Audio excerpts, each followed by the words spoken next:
에게 중재파는 사퇴를 해라. 조기 사퇴를 해라. 예, 그러고 그렇죠? 있죠. 예. 안철수 대표는 본인이 사퇴하면은 안 된다. 예, 그 전당대회 무산되거나 그럴 것이다. 그래서 사퇴는 못 한다. 그렇지만 백의종군을 하겠다. 끝나고 나서 사퇴한다는 얘기겠죠. 아마도. 예. 이 통합이 끝난 다음에. 그런데 유승민 대표가 안철수 대표가 사퇴하면 나는 이 통합 자체를 다시 생각하겠다. 이거 어떻게 합니까, 이거? 이거 어떤 상황입니까? 좀 해설 좀 해주세요. 국민의당 얘기 잠깐 하고 있었습니다. 국민의당에서 지금, 민주평화당과 평화민주당입니까? 야, 평화민주당이군요. 아니죠. 민주평화당. 헷갈리네. 하여튼 두 개가 들어가 있습니다. 민주와 평화. 민주와 평화에 들어있는. 민평당의, 창당 발기인의 이름이 올라간 분들과 그 다음에 대표 당원으로 국민의당에 올라간 분들이 한 1,000명 정도 겹친다는 거예요. 그래서 지금 전당대회가 어렵다는 식의 발표가 어제 있었습니다. 근데 저는 이걸 보자마자 만약 이때까지 그 어떤 문구나 조항도 다 싸그리 원하는 대로 해석하고 왔잖아요. 그러면 사실 만약에 전당대회를 바로 할 거면 전당대회 이중으로 이제 등록이 돼 있으면 그 사람들 다 그 징계하면 되거든요. 예. 징계해가지고 당원권을 정지시킨다든가 뭐 여러 가지 방법을 찾으면 되는데 전당대회 자체를 안 하려고 지금 하는 것 같거든요. 그렇지 않습니까? 전당대회를 안 하려고 하는 것 같아요. 무리를 해서라도 성사시키겠죠. 그러니까 전당대회가 아닌 방식으로 성사시키려고 하는 것 같아요. 아마 지금 말씀은 네. 그 전당대가 안 될 것 같다라는 관측은 뭔가면은 법을 제대로 지키고 네. 민주주의의 기본 원칙들을 준수하게 되면 전당대회가 될 수가 없다 지금. 네. 왜냐하면 이제 의결권을 갖고 있는 그 전당대 참가자가 몇 명인지가 지금 확인이 네. 안 되는 상황이고 네. 또 그게 여러 사람이 겹치는 예. 1,000명 가까이 겹치는 이제 이중적인 그렇죠. 문제까지 다 해결해야 되니까 이거는 정상적인 전당대회가 불가능하다는 진단인데 네. 지금 하려고 하는 거는 정상적인 전당대회가 아니에요. 어차피 지금 현재 스코어. 그래서 뭐 모든 걸 무리를 감수하고서라도 이제 그 통합 결정을 일단 내리고야 말겠다라는 식으로 밀어붙이고 있기 때문에 제가 볼 때는 무리를 해서라도 할 것 같아요. 전당대회를 할 것이다. 예. 저는 전당대회를 안 하려고 이러는 것 같습니다. 근데 전당대회를 하다 안 하게 되면은 예. 물론 이제 다른 방법을 또 강구를 하겠지만은 예. 그 이 무리를 그 피하려다 다른 더 큰 무리를 갖다 범하는 그러니까 전당대회가 어쨌든 3,000명 이상 와야 되지 않습니까? 물리적으로. 3,000명 이상이 안 오지 않을까? 또 3,000명 이상이 왔는데 혹시 거기서 부결시키지 않을까? 그러면 이제 끝장나는 거지 않습니까? 부결되지는 않죠. 예. 부결이 될지도 있죠. 왜냐하면은 지금 보면은 이제 그 부결시키고 싶은 사람들 반대하는 사람들은 참석 안 할 가능성이 높기 때문에. 네. 모릅니다. 물론 모르죠.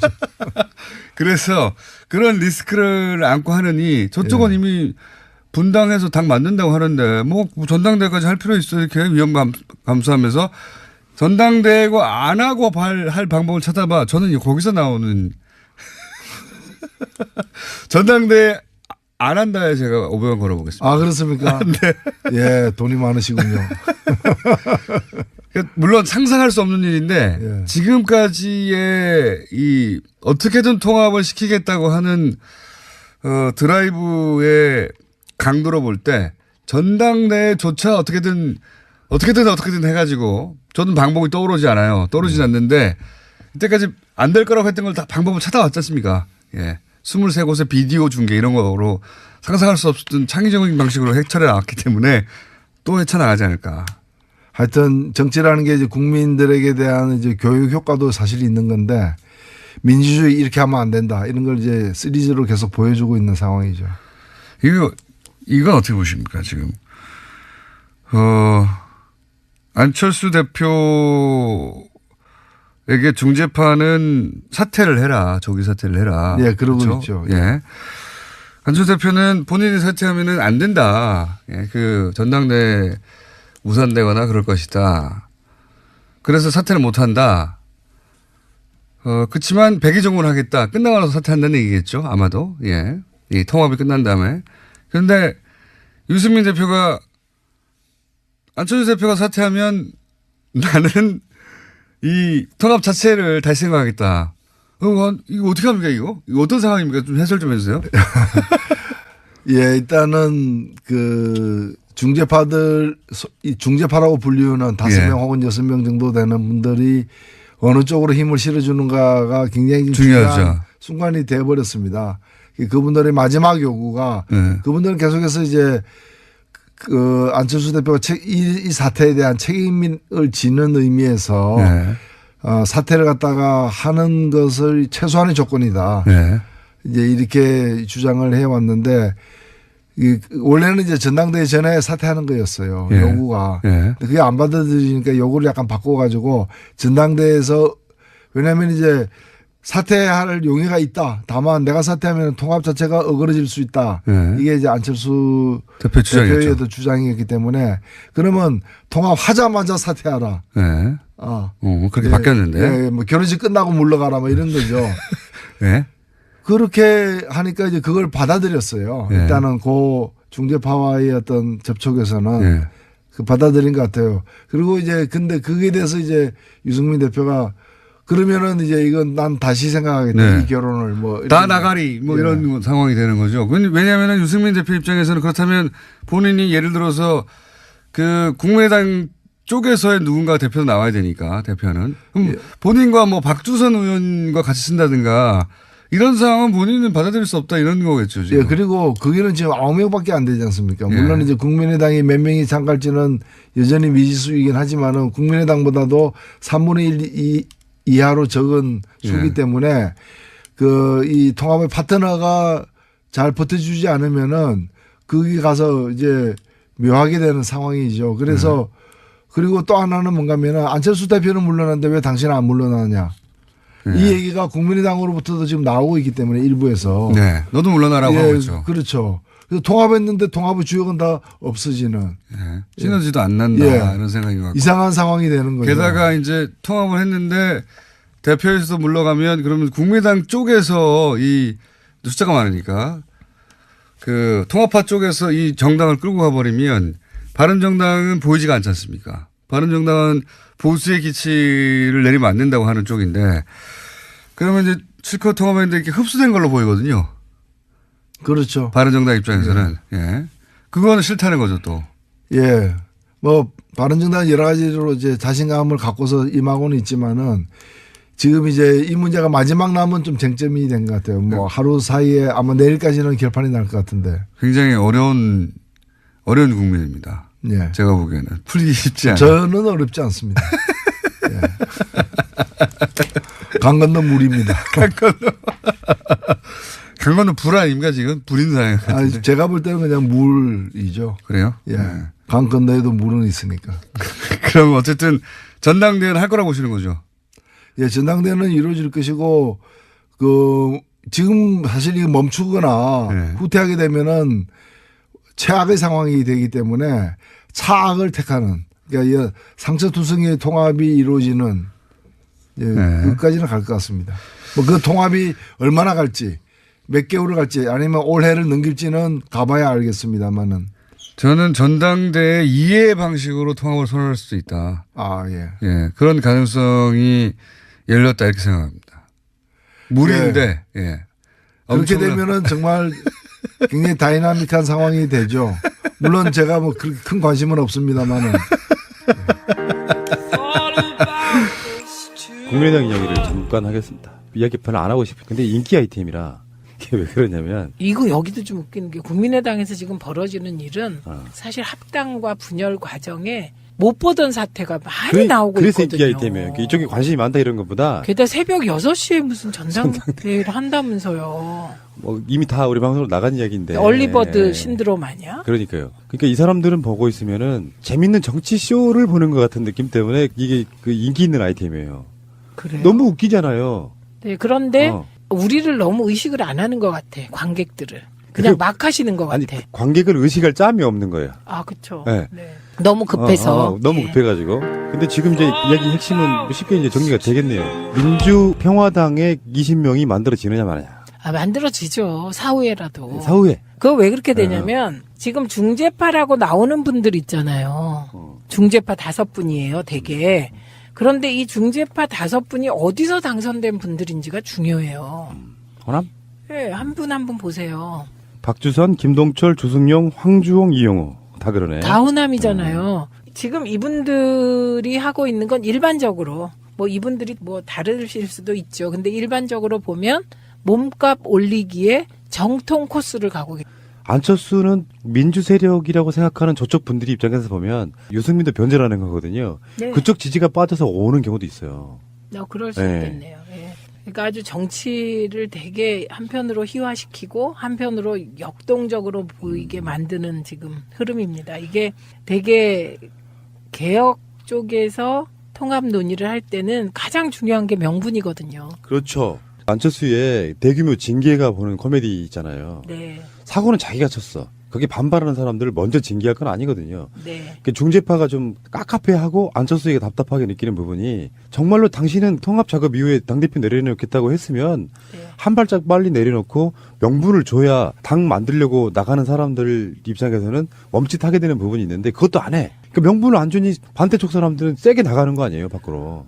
그건 당연하죠. 제가 보기에 유승민 대표와 안철수 대표 간에는 계속해서 유승민 대표 쪽에서 누구누구는 오지 마라 이런 시그널을 보냈잖아요. 그러니까. 네, 그리고 안철수 대표는 그것을 수용한 걸로 보입니다. 그래서 잡아야 될 이유가 없는 거예요.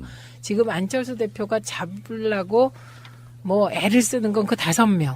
그건 참 이게 어제 동지가 오늘의 적이 된 적나라한 현장이고 정치를 하는 사람들의 속마음이 뭔지를 아주 지금 너무 창피하게 보여주는 그런 건데요.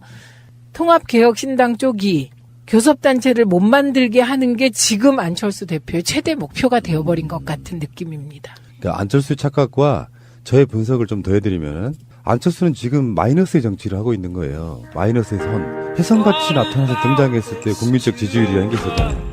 그거를 까먹다가 새정치민주연합에서 대표를 하면서 또 거기서도 적응을 못해서 당을 뛰쳐나오면서 자기 본인의 입장에선 한 40석 총선에서 얻은 게 굉장한 정치적 혁명이라고 착각하는데 사실은 자기 정치적 위상을 100석 이상의 거대 정당에서 40석 밑으로 떨어뜨린 거거든요. 네. 그 다음에 지금 쪼개기를 가고 있어서 근데 본인이 그게 자기가 승부사? 이렇게 착각을 한다면서요. 계속해서 말하는 워딩들을 보면. 정말 이해가 안 가는 마인드예요. 그 많은 국회의원들이 민주당의 국회의원들이 새정치민주연합이라고 국회 의석 달랑 한 명 있었던가요 당시에? 그거 이렇게 받아들이면서 통합이라고 하고 공동대표를 만들어줬을 때 그건 일종의 로또 같은 거였잖아요. 솔직히 말씀드리면. 대선 예, 이후였으니까. 제1야당에 대표를 맡겨주고 한다는 거 그걸 잘 이용하지를 못하고 안에 적응 못해서 결국은 뛰쳐나가가지고 40석 정당 만들고 또 쪼개고 이게 뭡니까 이게. 그리고 유승민 대표도 마찬가지죠. 처음에 35석으로 시작했던가요? 그거 다 줄어서 9석 된 거잖아요, 지금. 그래서 마이너스 곱하기 한 플러스라서 저렇게 하시나? 어쨌든 마이너스 지도력, 마이너스 리더십을 가진 유승민, 안철수 2명이 지금 통합을 한다고 하니까 이게 분열의 통합이 되고 있는 건데 저는 안철수의 40석을 어떻게 보냐면요. 총선 때 국민들이 이렇게 보면 어떤 정치인이 이 큰 역사의 흐름에서 무슨 역할을 하잖아요. 중요한. 반드시 보답합니다. 그 과거의 행동에 대해서. 맞습니다. 그 과거의 행동에 대한 보답이 40석이었다고 생각해요. 그래서 안철수의 그 40석은 그때 안철수는 그 40석의 의미를 정확히 이해하고 진짜 그 40석을 기본으로 다른 정치를 했어야 되는데 호남 구태 정치에 매몰되고 문재인 흔들기 정치에 매몰돼서 뭐 지금 점점 줄고 있는 그런 형국인 것이죠. 안철수 씨의 최대 단점은요. 객관화를 못한다는 거예요. 그 엘리트 왕자. 딱 그 느낌이 그 양반하고 내 자리 한번 바꿔보고 싶어. 안철수의 새가 날아든다 하고 저는 너무 안 어울려요. 안철수의 새가 날아든다 그러니까 갑자기요. 네. 이게 진짜 철새. 제 이야기를 하는 게 아니라 정치인들의 객관적인 시각으로 바라보려고 노력하는 위치에 있는 거잖아요. 네. 나 안철수 칭찬했을 거예요. 잘했다면. 근데 홍준표나 안철수는 너무 그 오랜 시간의 적폐스러움의 답습 같은 거예요. 정치인이 스마트해지려 그러면 진짜 노련함은 그런 거거든요. 우선순위가 우리나라가 잘 되게 하는 거야. 두 번째는 그런 과정에 교묘하게 자기 이익도 챙기는 거예요. 근데 정권이 잘 되는 꼴을 못 봐. 그러면 이미 거기에 70% 까먹고 들어가는 거예요. 그 관점이 없어. 내가 지금 국민의당에 안철수라 그러면요. 상황이 엄청 바뀌었을 거야. 아마 지금 민주당의 국회의원들 한 30명은 와 있을 거야. 그런 비슷한 바램을 안철수 대표가 가지고 있죠. 아, 이거 참. 바른국민당이 생기잖아요. 네. 그러면 민주당 의원 중에 탈당하고 바른국민당에 합류할 의원이 있다. 자유한국당에서도 온다. 뭐 이렇게 착각을 네, 하는 네. 거예요. 웃기고 자빠졌네. 왜냐하면 이게 그 정치라는 게 주류 편입의 심리라는 게 있어요. 일반 국민들도 드라마 별로 재미없는 거 보고 있는데 한 드라마가 그 슬기로운 감방 생활처럼 뜨잖아요. 그러면 보다가도 이쪽으로 옮겨와. 그렇죠. 정치도 마찬가지예요. 양당제가 유력할 수밖에 없는 게 거대 정당에서 하고 싶어해요 사람들은. 그리고 사표 방지 심리는 우리가 너무 이야기 많이 해왔지 않습니까? 그러니까 작은 정당은 세를 불려서 정말 키우는 것까지는 할 수 있지만 작은 세력에 어떤 사람들이 달라붙는 건 굉장히 어려운 일이에요. 말도 안 되는 소리가 그렇죠. 있어요. 여기서 흔히 문재인 대통령을 정치 몇 단, 정치 구단 이런 말 안 하잖아요. 다들 문재인 대통령을 정치 초보라고 생각하잖아요. 지금의 안철수의 위기를 만든 사람이 누구냐? 문재인입니다. 문재인이 안철수의 호남 기반을 완전히 무너뜨려 버린 거예요. 호남인의 마음을 송두리째 가져옴으로써. 그러니까 이게 이제 진심 정치가 통한다는 건데, 그러니까 진심 앞에 당해낼 그 암수, 꼼수는 없는 거죠.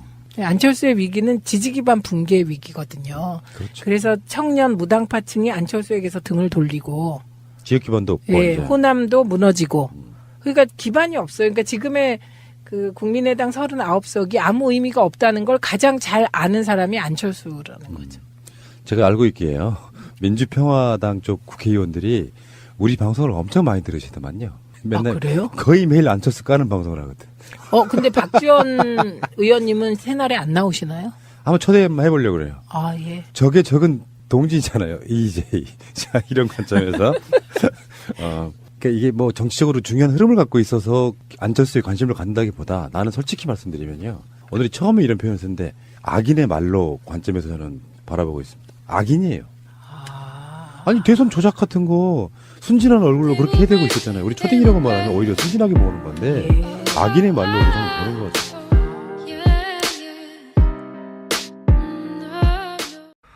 이게 중재파는 사퇴를 해라. 조기 사퇴를 해라. 예, 그러고 그렇죠? 있죠. 예.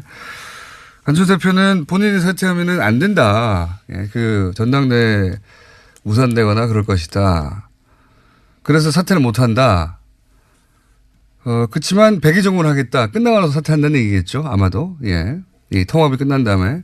그런데 유승민 대표가 안철수 대표가 사퇴하면 나는 이 통합 자체를 다시 생각하겠다. 이거 어떻게 합니까, 이거? 이거 어떤 상황입니까? 좀 해설 좀 해주세요. 국민의당 얘기 잠깐 하고 있었습니다. 국민의당에서 지금, 민주평화당과 평화민주당입니까? 예, 평화민주당이군요. 아니죠. 민주평화당. 헷갈리네.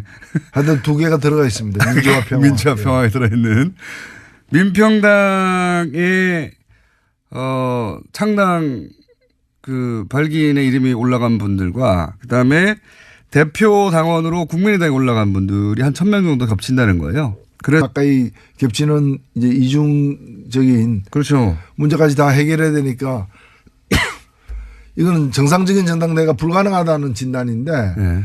지금 하려고 하는 거는 정상적인 전당대회가 아니에요. 어차피 지금 현재 스코어. 그래서 뭐 모든 걸 무리를 감수하고서라도 이제 그 통합 결정을 일단 내리고야 말겠다라는 식으로 밀어붙이고 있기 때문에 제가 볼 때는 무리를 해서라도 할 것 같아요. 전당대회를 할 것이다. 예. 저는 전당대회를 안 하려고 이러는 것 같습니다. 근데 전당대회를 하다 안 하게 되면은 예. 물론 이제 다른 방법을 또 강구를 하겠지만은 예. 그 이 무리를 그 피하려다 다른 더 큰 무리를 갖다 범하는 그 전당대회가 어쨌든 3,000명 이상 와야 되지 않습니까? 물리적으로.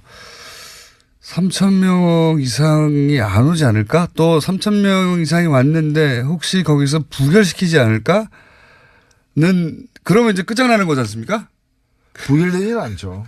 예. 부결이 될지도 있죠. 왜냐하면은 지금 보면은 시리즈로 계속 보여주고 있는 상황이죠. 이건 어떻게 보십니까, 지금? 안철수 대표에게 중재파는 사퇴를 해라. 조기 사퇴를 해라. 예, 그러고 그렇죠? 있죠. 예. 안철수 대표는 본인이 사퇴하면은 안 된다. 예, 그 전당대 무산되거나 그럴 것이다. 그래서 사퇴를 못 한다. 그렇지만 백의종군을 하겠다. 끝나고 나서 사퇴한다는 얘기겠죠. 아마도. 예. 이 통합이 끝난 다음에. 그런데 유승민 대표가 안철수 대표가 사퇴하면 나는 이 통합 자체를 다시 생각하겠다. 이거 어떻게 합니까, 이거? 이거 어떤 상황입니까? 좀 해설 좀 해주세요. 예, 일단은 그 이 중재파라고 불리우는 5명 예. 혹은 6명 정도 되는 분들이 어느 쪽으로 힘을 실어주는가가 굉장히 중요하죠. 중요한 순간이 되어버렸습니다. 그분들의 마지막 요구가 예. 그분들은 계속해서 이제 그 안철수 대표가 이 사태에 대한 책임을 지는 의미에서 네. 그래서 지금 전당대회가 어렵다는 식의 발표가 어제 있었습니다. 근데 저는 이걸 보자마자 만약 이때까지 그 어떤 문구나 조항도 다 싸그리 원하는 대로 해석하고 왔잖아요. 그러면 사실 만약에 전당대회를 바로 할 거면 전당대회 이중으로 이제 등록돼 있으면 그 사람들 다 그 징계하면 되거든요. 예. 징계해가지고 당원권을 정지시킨다든가 뭐 여러 가지 방법을 찾으면 되는데 전당대회 자체를 안 하려고 지금 하는 것 같거든요. 그렇지 않습니까? 전당대회를 안 하려고 하는 것 같아요. 무리를 해서라도 성사시키겠죠. 그러니까 전당대회가 아닌 방식으로 성사시키려고 하는 것 같아요. 아마 지금 말씀은 네. 그 전당대가 안 될 것 같다라는 관측은 뭔가면은 법을 제대로 지키고 네. 민주주의의 기본 원칙들을 준수하게 되면 전당대회가 될 수가 없다 지금. 네. 왜냐하면 이제 의결권을 갖고 있는 그 전당대 참가자가 몇 명인지가 지금 확인이 네. 안 되는 상황이고 네. 또 그게 여러 사람이 겹치는 예. 1,000명 이제 그 부결시키고 싶은 사람들 반대하는 사람들은 참석 안 할 가능성이 높기 때문에 네. 모릅니다. 물론 모르죠. 그래서 그런 리스크를 안고 하느니 저쪽은 예. 이미 분당해서 당 만든다고 하는데 뭐 전당대회까지 할 필요 있어 이렇게 위험 감수하면서 전당대회고 안 하고 할 방법을 찾아봐. 저는 거기서 나오는 전당대회 안 한다에 제가 500원 걸어보겠습니다. 아 그렇습니까? 네. 예, 돈이 많으시군요. 물론 상상할 수 없는 일인데 예. 지금까지의 이 어떻게든 통합을 시키겠다고 하는 드라이브의 강도로 볼 때 전당대회조차 어떻게든 해가지고 저는 방법이 떠오르지 않아요. 떠오르진 않는데 이때까지 안 될 거라고 했던 걸 다 방법을 찾아왔지 않습니까? 예. 23곳의 비디오 중계 이런 거로 상상할 수 없었던 창의적인 방식으로 헤쳐내 나왔기 때문에 또 헤쳐나가지 않을까. 하여튼 정치라는 게 이제 국민들에게 대한 이제 교육 효과도 사실 있는 건데 민주주의 이렇게 하면 안 된다 이런 걸 이제